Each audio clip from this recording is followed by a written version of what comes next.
Some of you might remember that around about this time last year, I was lucky enough to get to announce every single game that Super Rare was giving a physical release to over the coming next year or so. And as of recently, I have acquired every single game that I myself got to announce was coming to the Switch physically. 1 through 14, from games like Flame in the Flood all the way to Snake Pass, these games that I fell in love with on the eShop, I was actually able to put into my collection physically.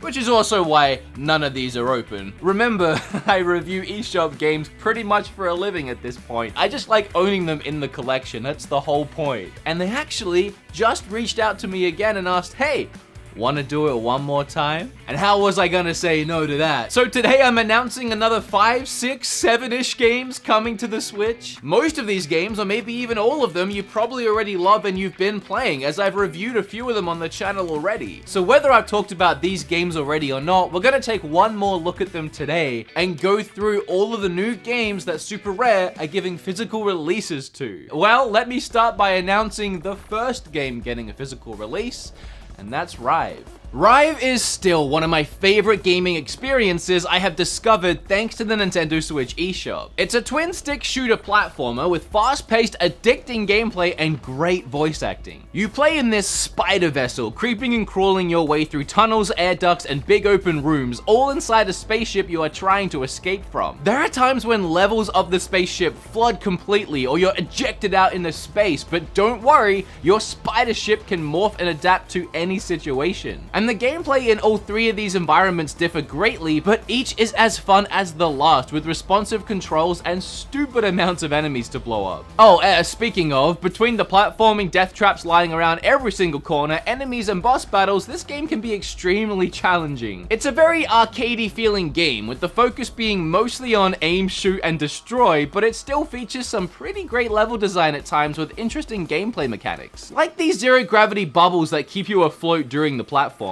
And as I mentioned earlier, it does have some really fantastic voice acting. Non-surprisingly, there is a human inside your spider ship, a rough and tough, no-nonsense brute of a man who just wants to be out of this death-trap spaceship he's stuck in. However, his progress is constantly halted by a floating AI robot with nothing better to do than to screw up your day. The dialogue and banter between these two characters are a highlight of the game for me. And I love that at any moment during the conversations, you can decide to just blow up the robot mid-sentence. It not only acts as a way to skip through conversations, but you also start to create your own running joke with the characters if you do it often enough. And believe me, there are times when it's hard not to blow up that smug little robot. With Rive being one of my favorite little gems on the eShop, you can imagine how excited I am that it's finally getting a physical release. And I'm sure that Gary Laserballs is excited as well. He asked about a physical release about a year ago on the Rive announcement trailer and got shut down. But it's finally happening, Gary Laserballs, so I hope you're ready and everyone else is ready to buy Rive physically on the Nintendo Switch. Gary Laserballs, man. So hi, my name is Wood, and I recently made a video on YouTube about best $5 games on the Switch.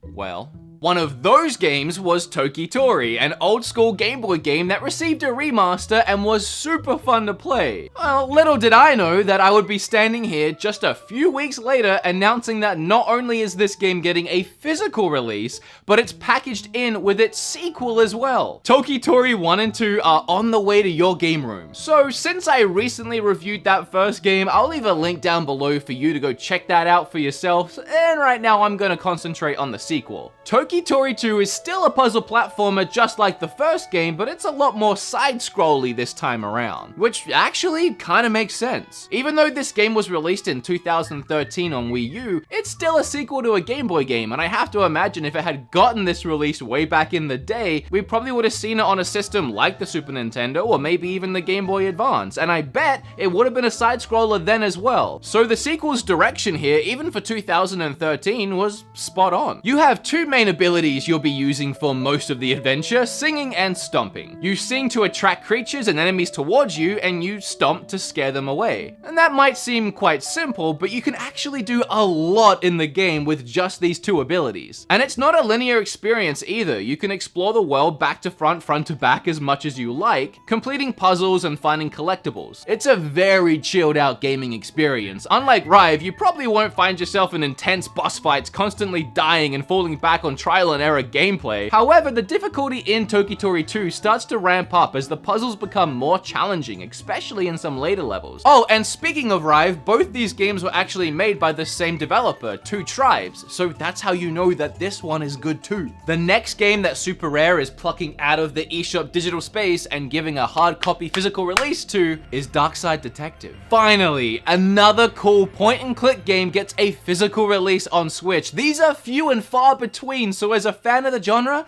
I'll take them where I can get them. All good point-and-clicks need good stories to go with them, and the Darkside Detective not only has good stories, but spooky ones at that. I mean, the developer's name is Spooky Doorway, so what do you expect? It's gonna be spooky. You play as Detective Francis McQueen, who leads the underfunded Darkside division and must investigate evil occurrences in Twin Lakes City. And for those playing at home, yes, Twin Lakes is a direct reference to Twin Peaks. As McQueen, you investigate strange going-ons around the city. It doesn't really have one big overarching story, rather it's a bunch of short stories, kinda like picking up 6 separate creepy Goosebump books and reading them all at once. Each part is different, but still equally engaging and creepy. It also kinda feeds back into the Twin Peaks reference, with every part being like a short episode of a creepy TV show. Honestly, the creepiest thing about this game might be the artwork hanging up on that wall. What are those things? From ghosts to monsters, each case feels quite different and they're fun to solve, but for me, the real enjoyment came from the writing and the sense of humor with loads of pop culture references. And if you already love the genre, then you should really add this one to your collection. This little guy has been screaming through this whole video. He's downstairs playing with his little stuffed mouse. So if you've heard him yipping away in the video, I apologize. What is with you today? You're so hyperactive. All right, go scream some more. I know a lot of you are really gonna love this next one. Earthlock is getting a physical release. I can't ever talk about Earthlock without first giving a little background on how this game came to be. Initially, this game was released in 2016, after which the devs immediately began work on the sequel, Earthlock 2. However, the reviews of their newly released game started coming in as very mixed. The overall opinion seemed to be that people enjoyed the game, but it was lacking in a lot of areas. But the team behind Earthlock, Snowcastle Games, actually agreed with the reviews they were receiving and decided they just couldn't leave their creation like that and immediately began work on fixing and remastering Earthlock, massively changing the story and adding in tons of new content such as side quests, mini games, new scenes and characters, better animation, improved cutscenes, huge performance optimization. They even gave the new version of the game out for free to anyone who had already bought the previous version of the game. And do I need to go on? This story and any like it will never cease to amaze me. Sometimes it's hard to even accept criticism towards something you have made, no matter what that something is. But to not only accept the issues it may have, but to go back and put in the effort to make it better, to make it something you're truly proud of. It goes to show the level of passion and love Snowcastle Games has for Earthlock. And that passion really shines even brighter in this remastered version, which is so much better. The game has been on the Switch's eShop for a while, so if you haven't had a chance to grab it yet, or you love it so much you want it physical, now is your chance. It's just one of those games that you know will look great in the collection. The art style and visuals are similar to late 90s RPGs, and the turn-based combat has you controlling several different characters while switching their stances and using a large array of abilities and attacks. If you're looking for your next RPG fix and you haven't played Earthlock yet, start setting aside some spare cash for when Super Rare releases this game physically. So game number 5, if you're not counting Tokitori 1 and 2 as 2 games, game number 5 is Wolverblade. But after I've talked about this physical release, there's actually one more, a secret one, a number 6, which you can pick up today. But before I get to that, let's talk about the amazing beat 'em up, Wolverblade. I guess that means the Beat 'em Up's YouTube channel is actually talking about a beat 'em up for once. It's like never happens. In Wolverblade, you start by picking one of 3 characters, each with their own abilities and attributes. Then, you, start beating up people. I mean, it's a beat 'em up. hack and slash your way through levels, mincing up enemies and smashing on walls of watchtowers, typically with an intense boss battle to be found at the end of every level. The art style and gameplay actually reminds me of a game called Shank, if anyone remembers that game from the last generation. Speaking of the visuals, they look pretty great to start with, but some of the areas throughout the adventure really caught me by surprise on how great they really looked. The combat's pretty straightforward, there are a few different moves you can pull off to mess up enemy days, but honestly, Wolverblade for me is a back to the basics beat 'em up. It took me back to the time of playing games like Streets of Rage 2 and Final Fight, and just like those games, Wolverblade is even better when you play it in co-op. Trust me, you're gonna want an ally by your side when all of these enemies start piling up on the screen. It can get overwhelming. Another really great game that I can't wait to get physical. Let's get physical.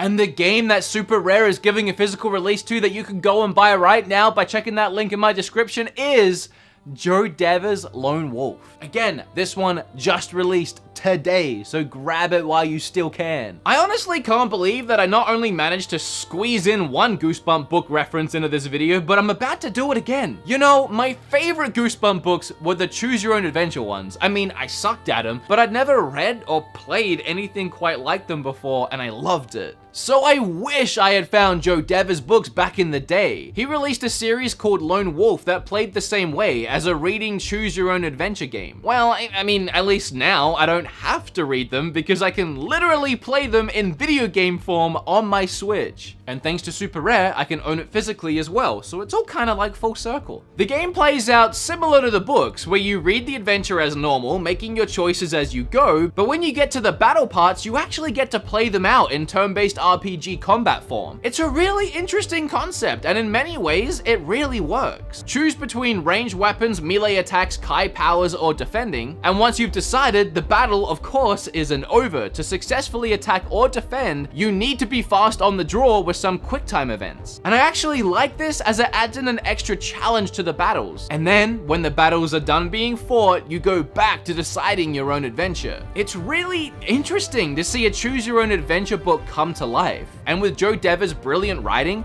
this game also manages to come to life. So if you're a hoarder of games, just like I am, to the point where I won't even open them because I've already played them, you're gonna want to at least bookmark Super Rare Games' website. You can find a link in the description below. Remember, Joe Dever's Lone Wolf just released, and then all the other games I talked about today are getting physical releases through Super Rare at some point in the foreseeable future. Alright guys, if you like this video or you're new around here, make sure you flip all over that subscribe button, as well as hit the like button while you're going down there. Click or tap on anything you see on the screen right now because it would really help me out. And sorry if I seem a little tired or out of it in this video. I was kind of up all night hanging out with Boogie at Gearbox here in Frisco, Texas. It was kind of a really cool night, but I'm also kind of really tired.